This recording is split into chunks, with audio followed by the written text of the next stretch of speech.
Hello everyone, how are you all doing? I hope all of you are doing great. So as you all know, we are doing chapters from class 6 में NCERT of Hindi Malhar. हमने chapter number 10 परीक्षा start किया था। इसका part 1 हमने देखा था जिसमें हमने पूरी स्टोरी रीड कर ली है। अब पार्ट 2 देखेंगे जिसमें हम इस चैप्टर की एक्सरसाइज वाला पार्ट जो है वो कवर करेंगे। ओके, अभी तक जितनी भी वीडियोस बनी है सबकी लिंक्स डिस्क्रिप्शन बॉक्स में है। Please go through the links to watch all those videos. Okay, चलिए स्टार्ट करते हैं। तो सबसे पहले है पार्ट से मेरी समझ में। यहाँ पर हमें कुछ क्वेश्चंस दिए गए हैं, जो सही आंसर है वहां पर हमें स्टार मार्क करना है और यहाँ लिखा है कि अपने मित्रों के साथ हमें डिस्कस भी करना है कि हमने ये वाला ऑप्शन क्यों सही मार्क किया है। ओके, जैसे पहला है, महाराज ने दीवान को ही उसका उत्तराधिकारी चुनने का कार्य उनके किस गुण के कारण सौंपा? सादगी, उदारता, बल या नीति कुशलता? नीति कुशलता के कारण, है ना। तो दीवान साहब की नीति प्रियता और ईमानदारी ने उन्हें राजा का भरोसेमंद बनाया। वे हमेशा न्याय और नैतिकता के साथ कार्य करते थे, ये इसका कारण हो जाएगा। नेक्स्ट है, दीवान साहब द्वारा नौकरी छोड़ने के निश्चय का क्या कारण था? परमात्मा की याद, या फिर राजकाज संभालने योग्य शक्ति न रहना, बदनामी का भय, या 40 वर्ष की नौकरी पूरी हो जाना? तो हमने देखा था चैप्टर में कि राजकाज संभालने योग्य शक्ति न रहने के कारण वो चाहते थे कि वो कामकाज छोड़ दें। अब सो वृद्धावस्था के कारण दीवान साहब को लगा कि वे कार्य कहीं सही ढंग से नहीं कर पाएंगे और कोई गलती उनकी वर्षों की ईमानदारी पर दाग लगा सकती है, इसीलिए वे काम छोड़ने का निश्चय कर रहे थे। नेक्स्ट है शीर्षक। आपने जो कहानी पढ़ी है इसका नाम प्रेमचंद्र ने परीक्षा रखा है। अपने समूह में चर्चा करके लिखिए कि उन्होंने इस कहानी का नाम यह क्यों दिया होगा। अपने उत्तर के कारण भी आपको बताने हैं। तो इसका आंसर देखते हैं। कहानी का नाम परीक्षा इसलिए रखा गया है क्योंकि इसमें सभी पात्रों को उनके गुणों और व्यवहार के आधार पर परखा गया है। दीवान पद के लिए ऐसे व्यक्ति का चयन किया गया जो दया, आत्मबल और उदारता का उदाहरण प्रस्तुत करता है। ये कहानी जीवन की एक कठिन परीक्षा को दर्शाती है, इसीलिए परीक्षा नाम दिया गया है। नेक्स्ट है, यदि आपको इस कहानी को कोई दूसरा नाम देना होगा तो आप क्या देंगे और आपने ये नाम क्यों सोचा, ये भी बताना है। तो मैं इस कहानी का नाम दूंगी या दूंगा सच्चाई की कसौटी, या आप जो चाहें वो नाम दे सकते हैं। इसका कारण ये है क्योंकि इसमें पात्रों की सच्चाई, सहानुभूति और आत्मबल की परख की गई है और अंत में वही व्यक्ति सफल होता है जो सच्चे गुणों का धनी होता है। फिर है पंक्तियों पर चर्चा। कहानी में से चुनकर यहाँ कुछ पंक्तियां दी गई हैं, उन्हें ध्यान से हमें पढ़ना है, इन पर विचार करना है और आपको इनका क्या अर्थ समझ में आया वो भी बताना है। सो यहाँ लिखा है, इस पद के लिए ऐसे पुरुष की आवश्यकता थी जिसके हृदय में दया हो और साथ साथ आत्मबल। हृदय वह जो उदार हो, आत्मबल वह जो आपत्ति का वीरता के साथ सामना करे। ऐसे गुण वाले संसार में कम हैं और जो हैं वे कीर्ति और मान के शिखर पर बैठे हुए हैं। तो इसका हमें क्या अर्थ समझ में आया? तो इस पद के लिए ऐसा व्यक्ति चाहिए जो दयालु और साहसी हो, पहला तो ये मीनिंग है। फिर है दया, दूसरों की समस्याएं समझने और मदद करने की क्षमता भी हो। फिर है आत्मबल, मुश्किल समय में वीरता से सामना करने की शक्ति हो। ऐसे गुणवान लोग दुर्लभ होते हैं और समाज में सबसे ऊंचा स्थान पाते हैं। इसका निष्कर्ष क्या है? मतलब अगर मैं इसका कंक्लूजन निकालूं तो सच्चे नेतृत्व के लिए संवेदनशीलता और साहस दोनों आवश्यक होते हैं, वही यहाँ पर बताया गया है। आगे है सोच विचार के लिए। कहानी को हमें फिर से पढ़ना है, नीचे कुछ क्वेश्चंस हैं, एक एक करके आंसर करना है। पहला है, नौकरी की चाह में आए लोगों ने नौकरी पाने के लिए कौन कौन से प्रयत्न किए? सो अपनी अच्छी आदतों और व्यवहार में दिखावटी बदलाव किए, अच्छे कपड़े पहनने और प्रभावशाली दिखने की कोशिश की, अपनी सादगी और ज्ञान को बढ़ा चढ़ाकर प्रस्तुत किया। नेक्स्ट है, उसे किसान की सूरत देखते ही सब बातें ज्ञात हो गई। खिलाड़ी को कौन कौन सी बातें पता चल गई थी? तो किसान की मदद के बिना गाड़ी को बाहर निकालना मुश्किल था। किसान और बैल दोनों कमजोर और थके हुए थे। उसे किसान की कठिनाइयों का एहसास हो गया था। नेक्स्ट है, मगर उन आंखों में सत्कार था और इन आंखों में ईर्ष्या। किनकी आंखों में सत्कार था और किनकी आंखों में ईर्ष्या थी, और इसका कारण क्या था? सो सत्कार राजा और दरबारी लोगों की आंखों में था। इसका कारण क्या है? वे सही व्यक्ति के चयन से खुश थे, इसीलिए वो सत्कार की नजरों से देख रहे थे। लेकिन किनकी आंखों में ईर्ष्या था? जो बाकी के उम्मीदवार थे उनकी आंखों में ईर्ष्या थी। क्यों? क्योंकि उन्हें अपनी असफलता का आभास हो गया था कि वे हार चुके हैं। नेक्स्ट है खोजबीन। कहानी में से वे वाक्य खोजकर लिखिए जिनसे पता लगता है शायद युवक बूढ़े किसान की असलियत पहचान गया था। ऐसा कौन सा वाक्य हमने पढ़ा जिसे पता चला कि जो युवक था उसे उस किसान की असलियत यानी ये पता चल गया था कि ये तो दीवान ही है। तो ये वाला वाक्य हमने देखा था कि युवक ने किसान की तरफ गौर से देखा, उसे मन में एक संदेह हुआ, क्या ये सुजान सिंह तो नहीं? आवाज मिलती है, चेहरा मोहरा भी यही है। तो ये वाले वाक्य से हमें पता चलता है कि युवक किसान को पहचान गया था। फिर है नौकरी के लिए आए लोग किस तरह बस नौकरी पा लेना चाहते थे, ये हमें किस लाइन से पता लगा था? लोग समझते थे कि 1 महीने का झंझट है, किसी तरह काट ले, कहीं काबिल सिद्ध हो गए तो कौन पूछता है। इस लाइन से पता चलता है कि लोग बस कैसे भी कर कर नौकरी पाना चाहते थे। फिर है कहानी की रचना, लोग पसीने से तर हो गए, खून की गर्मी आंख और चेहरे से झलक रही थी। तो ये जो वाक्य अभी रीड हमने किया, इन वाक्यों को पढ़कर आंखों के सामने हमें क्या दिखता है? थकान से चूर खिलाड़ियों का चित्र दिखाई देने लगता है। ये चित्रात्मक भाषा है, मतलब शब्दों को पढ़ के ऐसा हमें फील होने लगता है कि हमारी आंखों के सामने क्या हो रहा है। जैसे यहाँ लिखा है कि खून की गर्मी आंख और चेहरे से झलक रही थी, मतलब खेलते खेलते लोग इतना थक गए थे कि उनके चेहरे से पता चल रहा था कि थकावट कितनी है ना? तो ये पढ़ते ही हमारे सामने क्या आ रहा है कि खिलाड़ी दिख रहे हैं और थके हुए दिख रहे हैं, राइट? तो इसे हम कहते हैं चित्रात्मक भाषा, चित्रों की भाषा। ध्यान देंगे तो पाठ में ऐसी और अनेक विशेषताएं आपको दिखाई देंगी। कहानी को एक बार फिर से पढ़ना है। आपको इस कहानी में और कौन-कौन सी विशेषताएं दिखाई दे रही हैं, अपने समूह में मिलकर हमें उसकी चर्चा करनी है। तो चलिए मैं कुछ विशेषताएं बता देती हूँ। जैसे दयालुता और आत्मबल पर महत्व दिया गया है। कहानी सिखाती है कि सच्चे नेतृत्व के लिए दया और साहस आवश्यक है। फिर है यथार्थवादी भाषा, मतलब कहानी में ऐसा भाषा का प्रयोग किया गया है जो पाठक के मन में दृश्य को जीवंत कर देती है। जब हम कहानी पढ़ते हैं तो ऐसा नहीं लगता हम कोई कहानी पढ़ रहे हैं, हमें ऐसा लग रहा है इस कहानी को पढ़ने से कि हमारे सामने ही सारी चीजें हो रही हैं। फिर है संघर्ष और सफलता का संबंध बताया गया है कहानी में। फिर है नैतिकता और मूल्य, हमें इस कहानी से नैतिकता और मूल्य सीखने को मिलता है कि हमें अपने जीवन में कैसा होना चाहिए। फिर है दिखावा और वास्तविकता का संघर्ष, पात्रों का बाहरी दिखावा अंत में असफल हो जाता है जबकि सच्चाई की विजय होती है। तो ये कुछ विशेषताएं हैं। आपको क्या विशेषता दिखती है वो आप बता सकते हैं। नाउ समस्या और समाधान, यहाँ कुछ समस्याएं दी गई हैं, उसके समाधान भी हैं, तो हमें वो कहानी पढ़कर बताना है। जैसे पहला है, महाराज के सामने क्या समस्या थी, उन्होंने इसका क्या समाधान खोजा। तो समस्या ये थी कि दीवान के पद के लिए योग्य व्यक्ति की नियुक्ति करनी है, और इसका समाधान क्या था? एक परीक्षा आयोजित करके सबसे उपयुक्त उम्मीदवार को खोजना, ये इसका समाधान था। फिर है दीवान के सामने क्या समस्या थी, उन्होंने इसका समाधान कैसे खोजा। सो समस्या थी कि बढ़ते उम्र के कारण कार्य क्षमता में कमी, कि अब वो काम उतना नहीं कर सकते थे। इसका समाधान क्या है? महाराज से उन्होंने निवेदन किया कि वे कार्य को छोड़ना चाहते हैं और अनुरोध किया कि किसी और को आप ये काम दे दें। फिर है नौकरी के लिए आए लोगों के सामने क्या समस्या थी, उन्होंने इसका क्या समाधान खोजा। तो समस्या ये थी कि नौकरी पाने के लिए उन्हें कठिन प्रतिस्पर्धा, मतलब कंपटीशन उन्हें फेस करना था। इसका समाधान क्या है? दिखावटी तरीके अपनाए उन्होंने और अपने आप को बेहतर साबित करने की कोशिश की, है ना? तो इस तरीके से उन्होंने समाधान निकाला। नेक्स्ट है यहाँ पर मन के भाव, स्वार्थ था, मद था, मगर उदारता और वात्सल्य का नाम भी ना था। इसमें कुछ वर्ड अंडरलाइन है, जैसे स्वार्थ, मद या वात्सल्य, उदारता, है ना? तो इन वाक्यों में कुछ शब्दों के नीचे रेखा खींची गई है। ये सभी नाम है, लेकिन दिखाई देने वाले वस्तुओं, व्यक्तियों या जगहों के नाम नहीं है। ये सभी शब्द मन के भावों के नाम है। आप कहानी में से ऐसे ही अन्य शब्दों को खोजकर लिखिए और रिक्त स्थानों में भरिए।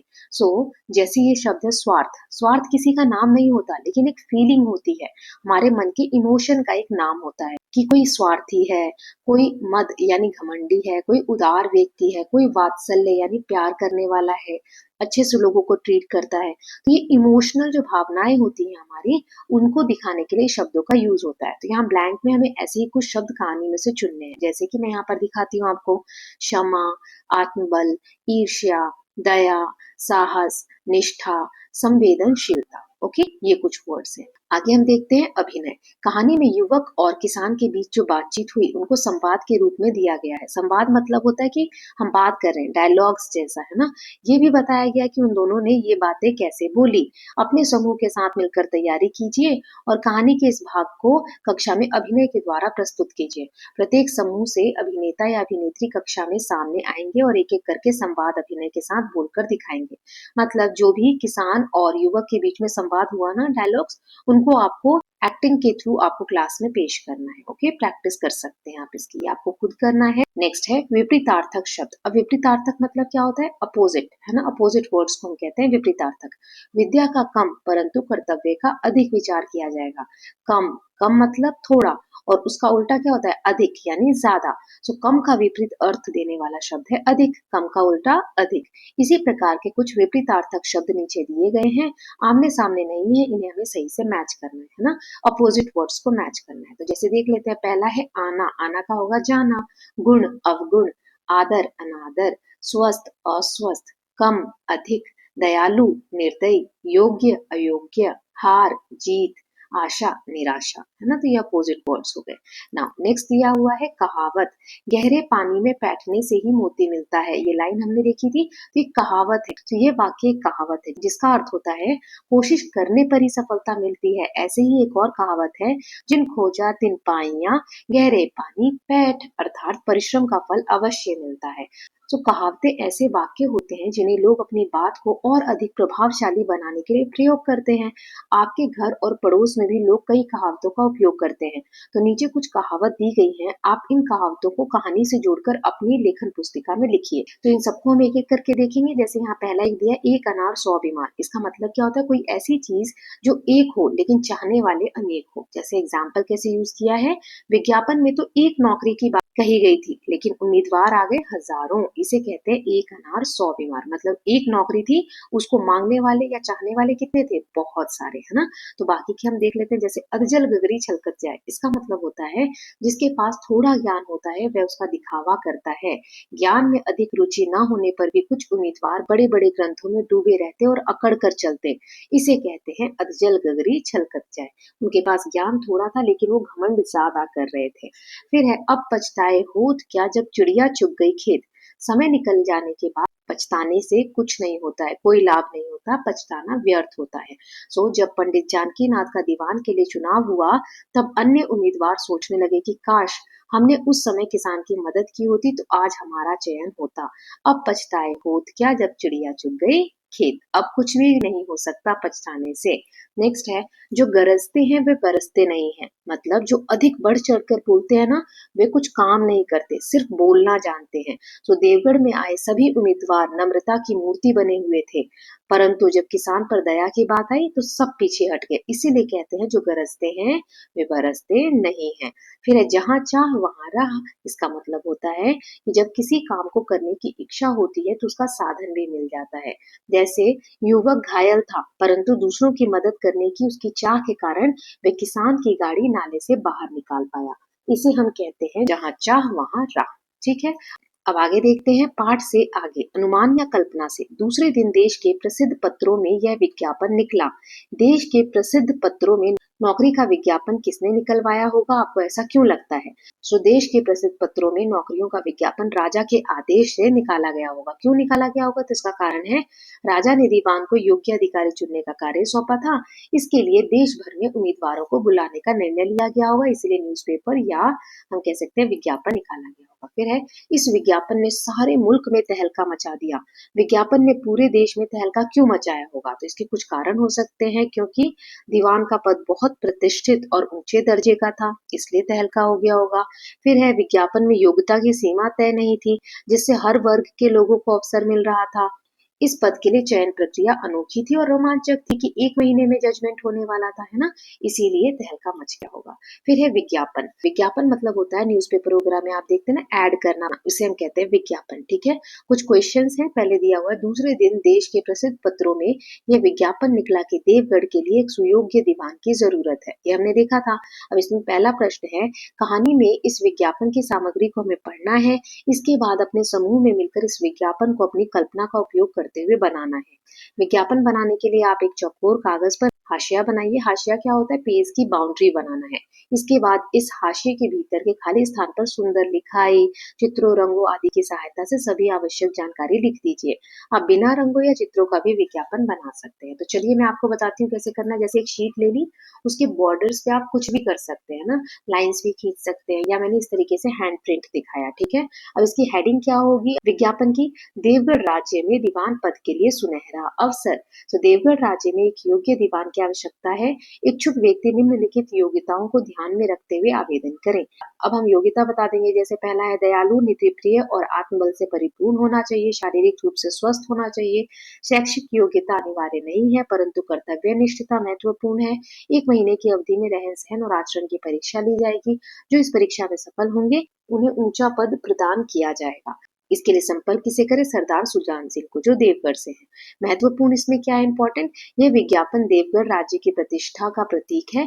केवल गंभीर उम्मीदवार आवेदन करें। ऐसे आप पेजेस पे अलग अलग तरीके से बॉर्डर्स बना के लिख सकते हैं। Okay, I hope it is clear कि हमने जो इन्फॉर्मेशन थी चैप्टर में कि हमें एक दीवान की खोज करनी है, तो उसके लिए ऐड कैसे करेंगे न्यूज़पेपर में या समाचार पत्रों में, वो बताया गया है। ओके, नेक्स्ट क्वेश्चन है इसमें, आपने भी अपने आसपास दीवारों पर, समाचार पत्रों में या पत्रिकाओं में, मोबाइल फोन या दूरदर्शन पर अनेक विज्ञापन देखे होंगे।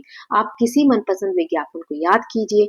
आपको वह क्यों अच्छा लगा, सोचकर अपने समूह में बताइए। अपने समूह के बिंदुओं को लिख लीजिए।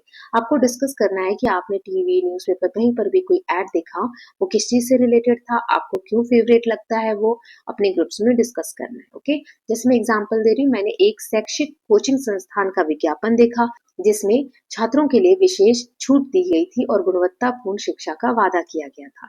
सो ये कोचिंग इंस्टीट्यूट से रिलेटेड एक आर्टिकल मैंने देखा था। ये विज्ञापन मुझे पसंद आया क्योंकि इसमें साफ और प्रभावी भाषा का प्रयोग किया गया था, क्योंकि उसकी भाषा अच्छी थी, इसलिए मुझे अच्छा लगा। आपको क्यों अच्छा लगा वो आप बताएं। ओके, नेक्स्ट है विज्ञापनों से लाभ होते हैं, हानि होती है या दोनों। अपने समूह में चर्चा करना है और हमें बताना है कि कोई भी विज्ञापन अगर हम प्रिंट करवाते हैं, एडवर्टीजमेंट कराते हैं, तो इसके लाभ क्या है, हानि क्या है। तो लाभ है ज्यादा लोगों तक जानकारी पहुंचती है क्योंकि बहुत से लोग न्यूज़पेपर पढ़ते हैं। इच्छुक और योग्य उम्मीदवारों को अवसर मिलता है। समय और संसाधनों की बचत होती है। एक एक के पास जाएंगे और बताएंगे कि हाँ ऐसा कोई कंपटीशन है तो बहुत टाइम लग जाएगा, है ना। तो एक न्यूज़पेपर में अगर प्रिंट होता है तो बहुत से लोग जानते हैं। इसकी हानि यानी नुकसान क्या है? विज्ञापन कभी कभी भ्रम पैदा कर देते हैं क्योंकि झूठी इन्फॉर्मेशन दी होती है। कभी कभी अधिक आवेदन आने से चयन प्रक्रिया जटिल हो जाती है क्योंकि बहुत सारे लोग पढ़ लेते हैं तो बहुत सारे लोग किसी भी चीज के लिए आ जाते हैं। इसके लिए चुनना, सही कैंडिडेट को चुनना टफ हो जाता है। ओके, ये कुछ हानि। नेक्स्ट है आगे की कहानी। परीक्षा कहानी जहाँ समाप्त होती है उसके आगे क्या हुआ होगा, आपको अपने हिसाब से कल्पना करके आगे की कहानी कंप्लीट करनी है। तो जैसे मैं यहाँ एग्जांपल दे रही हूँ, आप अपने हिसाब से कर सकते हैं कि परीक्षा के बाद युवक को दीवान नियुक्त किया गया होगा। उसने राज्य में सुधार और न्यायप्रियता का माहौल स्थापित किया। राजा ने उसके कार्यों से प्रसन्न होकर उसे और बड़ी जिम्मेदारी दी। धीरे धीरे देवगढ़ राज्य प्रगति की नई ऊंचाइयों को छूने लगा। तो इस तरीके से कहानी को आप कंप्लीट कर सकते हैं। नेक्स्ट है आपकी बात। यहाँ क्वेश्चन है, पहला है, यदि कहानी में दीवान साहब के स्थान पर आप होते तो योग्य व्यक्ति को कैसे चुनते? सो मैं उम्मीदवारों के आचरण, व्यवहार और निर्णय लेने की क्षमता का निरीक्षण करता। उनकी दया और आत्मबल का परीक्षण व्यवहारिक परिस्थितियों में करता। फिर है, यदि आपको कक्षा का मॉनिटर चुनने के लिए कहा जाए तो आप उसे कैसे चुनेंगे? उसमें किन किन गुणों को देखेंगे? गुणों की परख के लिए क्या क्या करेंगे? तो कक्षा का मॉनिटर चुनने के लिए मैं इच्छुक छात्रों से आवेदन लूंगा और उनके नेतृत्व, अनुशासन और सहानुभूति की परख करूंगा। साथ ही छात्रों और शिक्षकों से उनकी राय लेकर व्यवहार और निर्णय क्षमता का मूल्यांकन करूंगा। मॉनिटर के लिए समझदारी और समान व्यवहार जैसे गुणों को प्राथमिकता दूंगा। ये आंसर्स मैंने बड़े लिखवाए हैं, इसमें से आप छांट कर या थोड़ा जितने मार्क्स का आ रहा है उस हिसाब से लिख सकते हैं। ओके, नेक्स्ट देख लेते हैं हम, नया पुराना। कोई नए फैशन का प्रेमी, कोई पुरानी सादगी पर मिटा हुआ। ये लाइन हमें चैप्टर में दी गई थी। तो हमारे आसपास अनेक वस्तुएं ऐसी हैं जिन्हें लोग नया फैशन या पुराना चलन कहकर दो भागों में बांट देते हैं। जो वस्तु आपके माता पिता या दादा दादी के लिए नई हो सकता है वे आपके लिए पुरानी हो, या जो उनके लिए पुरानी हो सकता है आपके लिए नई हो। तो आपको अपने परिवार या परिजनों से चर्चा करके नीचे जो टेबल दी गई है, तालिका दी गई है, उसको पूरा करना है। जैसे पहला है, मेरे लिए नई वस्तु, smartphone, laptop, e books, digital घड़ी, ये मेरे लिए नई है। मेरे लिए पुरानी, जैसे रेडियो, टाइपराइटर, कागज की किताबें, पुरानी कैमरा रील, ये सब पुरानी चीजें हैं। फिर है, परिवार के बड़ों के लिए नई वस्तु कौन सी है? Online shopping, video call, smart TV, Bluetooth speaker. परिवार के बड़ों के लिए पुरानी चीजें, transistor, post card, black and white TV, घोड़े वाली गाड़ी, है ना। तो ऐसे बहुत सी चीजें ही मैंने कुछ एग्जाम्पल दिए हैं। नेक्स्ट है वाद विवाद। आपस में हॉकी का खेल हो जाए, यह भी तो एक आखिर विद्या है। क्या हॉकी जैसा खेल भी विद्या है? इस विषय पर कक्षा में आपको डिस्कशन करना है। इसे आयोजित करने के लिए कुछ सुझाव आगे दिए कि कैसे आप डिस्कस कर सकते हैं। कक्षा में पहले एक समूह बनाए, फिर पर्ची निकालकर निर्धारित कर लीजिए कि कौन समूह के पक्ष में बोलेंगे और कौन विपक्ष में बोलेंगे। आधे समूह इसके पक्ष में तर्क दीजिए और आधे विपक्ष में। सबको 5-5 मिनट के लिए बोलने दिया जाएगा। ओके, 5-5 मिनट का समय दिया जाएगा। ध्यान रखें कि प्रत्येक समूह का सदस्य चर्चा करने, तर्क देने आदि कार्यों में भाग अवश्य लें। ओके, चलिए देखते हैं कैसे करना है इसको। हमें यहाँ पर एक टॉपिक दिया है कि हॉकी विद्या है या नहीं, मतलब हॉकी जो खेल है वो सीखने के लिए एजुकेशन की नीड है कि नहीं है। तो चलिए आगे देखते हैं कैसे डिस्कशन करेंगे। तो पहला समूह जो हाँ हॉकी को विद्या मानते हैं, मतलब पढ़ाई मानते हैं। हॉकी केवल खेल नहीं है बल्कि यह रणनीति, अनुशासन और कौशल की शिक्षा देती है। यह शारीरिक और मानसिक संतुलन सिखाती है जो विद्या का ही रूप है। विद्या का अर्थ केवल पुस्तकीय ज्ञान नहीं बल्कि व्यवहारिक अनुभव भी होता है जो हॉकी हमें सिखाती है। मतलब हॉकी विद्या जैसी ही है जिसको सीखने के लिए बहुत ज्यादा अनुशासन, हमें उसमें एक नीति बनानी पड़ती है और बहुत ज्यादा अनुभव की आवश्यकता होती है। दूसरा समूह जो हॉकी को विद्या नहीं मानते, तो वो क्या कहेंगे, हॉकी एक खेल है, विद्या नहीं है, ये मनोरंजन और कंपटीशन का साधन है। विद्या में तर्क और ज्ञान का गहन अध्ययन होता है, हॉकी में ऐसा नहीं होता है। खेल में सफलता शारीरिक क्षमता और कौशल पर निर्भर करती है, जबकि विद्या मानसिक विकास पर आधारित होती है। मतलब खेल जब खेलते हैं तो हमारी बॉडी फिजिकली हम कितने स्ट्रेंथ है, ये फिजिकली हमारी स्ट्रेंथ कैसी है वो मैटर करता है, लेकिन जब हम पढ़ते हैं विद्या जो है वो हमारी मेंटल कैसी स्ट्रेंथ है उस पर डिपेंड करता है। तो ये कुछ पक्ष या विपक्ष के पॉइंट्स हो गए। तो इसका कंक्लूजन क्या निकलेगा, हॉकी को विद्या माना जा सकता है क्योंकि यह अनुशासन, मानसिक संतुलन और व्यवहारिक ज्ञान सिखाती है।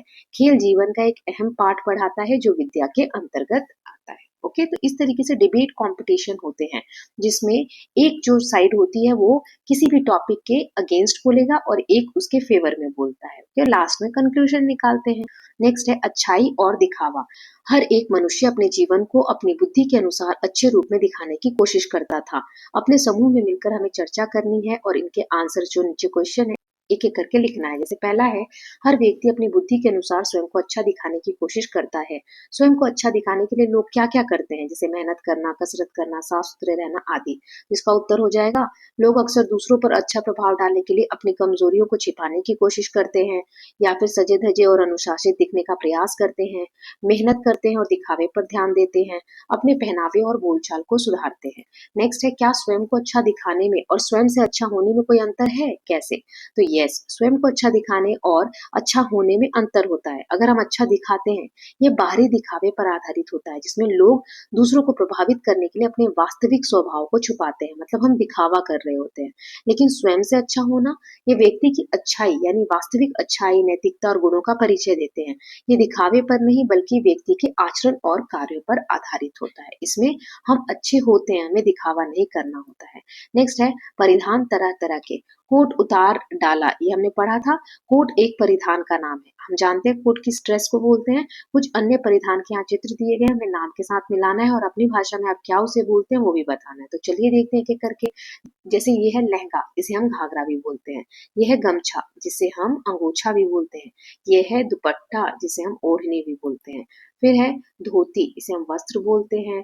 फिर है फिरन, इसे हम कुर्ता बोलते हैं। फिर है ये पगड़ी, जिसे हम साफा भी बोलते हैं। और ये है अचकन, जिसे हम कोट भी बोलते हैं। ओके, नेक्स्ट देखते हैं आपकी परीक्षाएं। यहाँ दिया हम सभी अपने जीवन में अनेक प्रकार की परीक्षाएं लेते और देते हैं। आप अपने अनुभव के आधार पर कुछ परीक्षाओं के उदाहरण बताइए।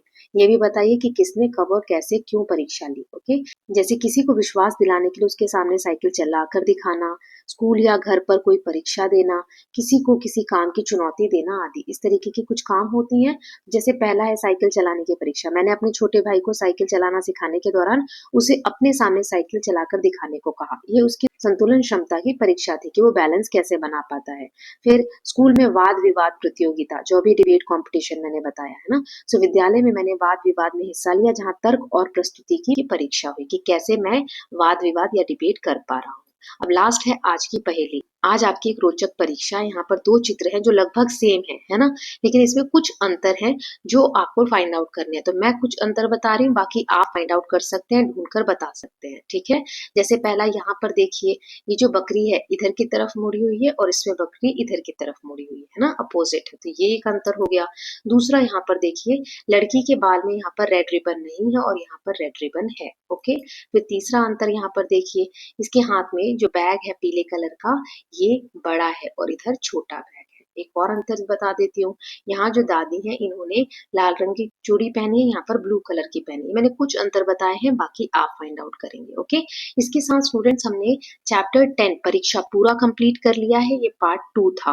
तो यहाँ पर आप कंटेंट शीट में देख सकते हैं टोटल 10 चैप्टर्स हम कवर कर चुके हैं। अब नेक्स्ट चैप्टर चेतक की वीरता जो कविता है श्याम नारायण पांडे जी द्वारा लिखी गई है ये कविता, इसको हम पढ़ेंगे। ओके, सो आई होप कि आप सभी वीडियोस देख रहे हैं, आपको चैप्टर्स अच्छे लग रहे हैं। प्लीज कमेंट सेक्शन में बताइए कि आपको चैप्टर्स कैसे लग रहे हैं। Okay, please go through the links given in the description box to watch all the chapters. I hope you are loving these videos. If you are doing so, please like and share it, and don't forget to subscribe Kalyan TV channel for more such videos. Thank you so much.